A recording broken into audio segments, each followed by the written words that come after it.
Wa shule za msingi katika kaunti ya Vihiga hukosa kufika shuleni kutokana na njaa, huku ukosefu wa mpango wa lishe shuleni kwa wanafunzi ukitishia kulemaza elimu katika eneo hilo. Akizungumza wakati wa kupokea msaada unaojumuisha sare za shule kwa wanafunzi kutoka familia zenye kipato cha chini, Aida Shira ambaye ni mwalimu mkuu wa shule ya msingi ya Gamoi anaeleza kuwa baadhi ya wanafunzi wamekuwa wakikosa kufika shuleni kutokana na tatizo la njaa, hali hii ikitishia viwango vya elimu katika eneo hilo. Vyema sana iwapo serikali yetu ya sasa inaweza ikatusaidia kwa kutuletea chakula kwa wanafunzi wa shule za msingi, na si chakula tu bali iwe lishe bora kwa hao wanafunzi.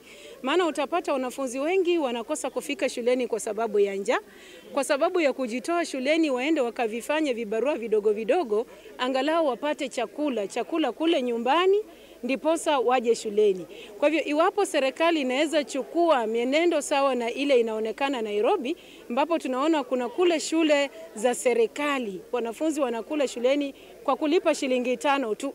Huku kwetu shilingi 5 itakuwa ngumu, tutaomba tu iwapo tutasaidiwa. Hakika maisha ni magumu, mimi ni single mother. Sina kazi yenye nafanya. Kazi yangu ninakaa tu na biashara ndogo ndogo yenye hata hainisaidii kupata hata school uniform ya mtoto, kupata hata chakula, kupata hata vile naweza lipa karo ya shule.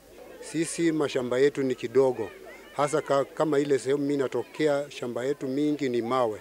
Kwa hiyo hata ukiweza kulima hauwezi pata fedha ambazo zinaweza kukuwezesha kununulia mtoto sare ya shule. Pia vitabu inakuwa ni shida.